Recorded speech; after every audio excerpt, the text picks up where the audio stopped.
Dear friends, welcome back to People's Academy. നമ്മൾ ഇന്ന് നോക്കുന്നത് ആനുകാലിക ചോദ്യങ്ങളാണ്. 2026 ആനുകാലിക ചോദ്യങ്ങൾ നോക്കാം. സ്ത്രീകളുടെ സുരക്ഷയും ശാസ്ത്രീകരണവും ലക്ഷ്യമിട്ട് കേരള വനിതാ കമ്മീഷൻ ആവിഷ്കരിച്ച പറന്നുയരാം കരുത്തോടെ ക്യാമ്പയിന്റെ ഗുഡ്വിൽ അംബാസഡർ ആരംഭിച്ചാൽ മഞ്ജു വാര്യർ, സിനിമാ നടി മഞ്ജു വാര്യർ. അടുത്ത KCB ഓഫീസുകളിൽ അഴിമതിയും ക്രമക്കേടും കണ്ടെത്താൻ വിജിലൻസ് നടത്തിയ പരിശോധന അറിയപ്പെടുന്നത് operation short circuit. 2025-26 Vijay Hazare ഏകദിന ക്രിക്കറ്റ് ടൂർണമെന്റ് കിരീടം നേടിയത് വിദർഭ. കേരള ചരിത്രത്തിൽ ക്രിമിനൽ കേസിൽ ശിക്ഷിക്കപ്പെട്ട MLA സ്ഥാനം നഷ്ടമാകുന്ന ആദ്യ വ്യക്തി ആന്റണി രാജു. കേരള സ്റ്റാർട്ടപ്പ് മിഷന്റെ ഏറ്റവും പുതിയ കണക്കുകൾ പ്രകാരം സംസ്ഥാനത്ത് ഏറ്റവും കൂടുതൽ സ്റ്റാർട്ടപ്പുകൾ പ്രവർത്തിക്കുന്ന ജില്ല എറണാകുളം. വെനിസുല പ്രസിഡന്റ് നിക്കോളസ് മഡ്രോയെ പിടികൂടുന്നതിനായി 2026 ജനുവരിയിൽ അമേരിക്കൻ സ്പെഷ്യൽ ഫോഴ്സ് അതായത് ഡെൽറ്റ ഫോഴ്സ് നടത്തിയ അതീവ രഹസ്യ സൈനിക നീക്കത്തിന്റെ പേര് ഓപ്പറേഷൻ അബ്സല്യൂട്ട് റിസോൾട്ട്.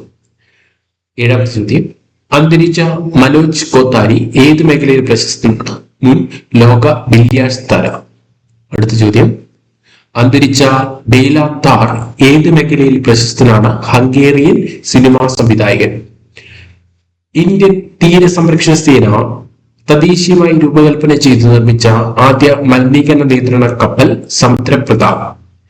ഇന്ത്യൻ ചരിത്ര കോൺഗ്രസിന്റെ പ്രസിഡന്റായി തിരഞ്ഞെടുക്കപ്പെട്ട മലയാളി രാജൻ ഗുരുക്കൾ.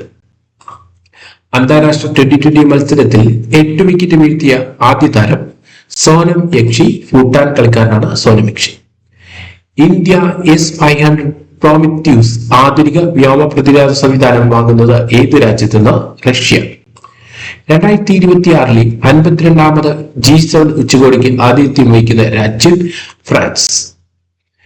ഇന്ത്യൻ ശാസ്ത്രജ്ഞർ തദ്ദേശീയമായി വികസിപ്പിച്ച 3D printed automatic weather station ആദ്യമായി സ്ഥാപിക്കാൻ പോകുന്നത് എവിടെയാണ്? ന്യൂഡൽഹി. എല്ലാ കോടതികളും പൂർണ്ണമായും കടലാസ് രഹിതവുമായി പ്രവർത്തിക്കുന്ന ഇന്ത്യയിലെ ആദ്യ ജുഡീഷ്യൽ ജില്ല കൽപ്പറ്റ. കർണാടകത്തിലെ ഏറ്റവും കൂടുതൽ കാലം മുഖ്യമന്ത്രിയായിരുന്ന വ്യക്തി എന്ന റെക്കോർഡിന് ഉടമയായത് സിദ്ധരാമയ്യ. ദേശീയ ഫിഷറീസ് വികസന ബോർഡിന്റെ റീജിയണൽ സെന്റർ നിലവിൽ വരുന്നത് തിരുവനന്തപുരം. കേന്ദ്ര സർക്കാരിൽ നിന്ന് അടുത്തിടെ പാരിസ്ഥിതിക അനുമതി ലഭിച്ച 1200 മെഗാവാട്ട് കലായി 2 ജലവൈദ്യുത പദ്ധതി ഏത് സംസ്ഥാനത്ത് സ്ഥിതി ചെയ്യുന്നു? അരുണാചൽ പ്രദേശ്. 2026 ജനുവരിയിൽ മീൻപീടിപ്പാറ ടൂറിസം പദ്ധതി നിലവിൽ വന്ന ജില്ല കൊല്ലം. സൂര്യപ്രകാശത്തിന്റെ സഹായത്തോടെ കാർബൺ ഡയോക്സൈഡിനെ മെത്തനോളാക്കി മാറ്റുന്ന ഫോട്ടോ കാറ്റലിറ്റിക്സ് പദാർത്ഥം വികസിപ്പിച്ചത് IIT ഗുവാഹത്തി. സംസ്ഥാന സർക്കാരിന്റെ ഈ വർഷത്തെ ഹരിവരാസന പുരസ്കാരം തിരുവിഴ ജയശങ്കർ. കടമക്കുടി ഗ്രാമീണ കയർ ടൂറിസം പദ്ധതി നിലവിൽ വരുന്ന ജില്ല എറണാകുളം.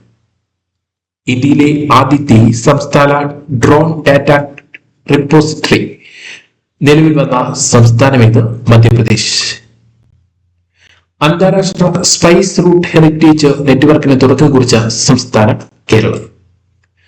റോഡ് നിർമ്മാണത്തിനായി ബയോ ബിറ്റുമിൻ വാണിജ്യാടിസ്ഥാനത്തിൽ ഉൽപ്പാദിപ്പിക്കുന്ന ലോകത്തിലെ ആദ്യ രാജ്യം ഇന്ത്യ. 100,000-ലധികം ട്രെയിൻഡ് ഡ്രോൺ ഓപ്പറേറ്റർമാരെ ഉൾപ്പെടുത്തി ഇന്ത്യൻ ആർമി രൂപീകരിച്ച മോഡേൺ വാർഫെയർ ഫോഴ്സ് ഫൈരം. അദാനി ഗ്രൂപ്പ് 570 മെഗാവാട്ട് വാൻചു ജലവൈദ്യുത പദ്ധതി ഔദ്യോഗികമായി ആരംഭിച്ചത് ഏത് രാജ്യത്താണ്? ഭൂട്ടാൻ. ഇന്ത്യയിലെ ആദ്യത്തെ bio happy district Panyam. Aadhaar logo design ചെയ്ത മലയാളി അരുൺ ഗോകുൽ. അഷ്ടമുടിക്കായലിൽ നടന്ന പ്രസിഡൻസി ട്രോഫി ജലോത്സവത്തിൽ കിരീടം നേടിയത് നിരണം ചുണ്ടൻ. കായിക പ്രവർത്തനങ്ങളുടെ ഏകോപനത്തിനായി സ്പോർട്സ് ആൻഡ് റിസർച്ച് പ്ലാനിംഗ് വകുപ്പ് ആരംഭിച്ച ഇന്ത്യയിലെ ആദ്യ സംസ്ഥാനം കേരളം. കേരളത്തിൽ ആദ്യമായി പ്ലാസ്റ്റിക് റീസൈക്ലിംഗ് ഇൻഡസ്ട്രിയൽ പാർക്ക് നിലവിൽ വരുന്നത് ബ്രഹ്മപുരം എറണാകുളം.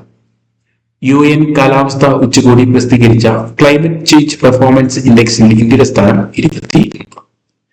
S ഗുപ്തൻ നായർ പുരസ്കാരം ലഭിച്ചത് VR പ്രബോധചന്ദ്രൻ നായർ. സപ്ലൈകോയുടെ കേരളത്തിലെ ആദ്യത്തെ സിഗ്നേച്ചർ മാർട്ട് നിലവിൽ വന്നത് തലശ്ശേരി കണ്ണൂർ. ബ്രിട്ടനിലെ റോയൽ ആസ്ട്രോണമിക്കൽ സൊസൈറ്റിയുടെ സ്വർണ്ണ മെഡൽ നേടിയ ഇന്ത്യൻ വംശജനായ ശാസ്ത്രജ്ഞൻ പ്രൊഫസർ ശ്രീനിവാസ് കുൽക്കർണി. 2025 ഓടക്കുഴൽ പുരസ്കാര ജേതാവ് EP രാജഗോപാൽ. 2026 ജനുവരിയിൽ സർക്കാർ സ്കൂളുകളിൽ പത്രവായന നിർബന്ധമാക്കിയ സംസ്ഥാനം രാജസ്ഥാൻ. പട്ടികജാതി പട്ടികവർഗ ഉന്നതികളിൽ വായനശീലം പ്രോത്സാഹിപ്പിക്കുന്ന എന്ന ലക്ഷ്യത്തോടെ തദ്ദേശ സ്വയംഭരണ വകുപ്പ് നടപ്പിലാക്കുന്ന പദ്ധതി അക്ഷരോന്നതി. സംസ്ഥാനത്തെ ആദ്യ വർക്ക് നിയർ ഹോം കേന്ദ്രം ആരംഭിച്ചത് കൊട്ടാരക്കര. ദിനോസറുകൾക്ക് മുമ്പേ നിലവിലുണ്ടായിരുന്ന ലോകത്തിലെ ഏറ്റവും പഴക്കമേറിയ നദിയായി കണക്കാക്കപ്പെടുന്നത് ഫിങ്ക് നദി.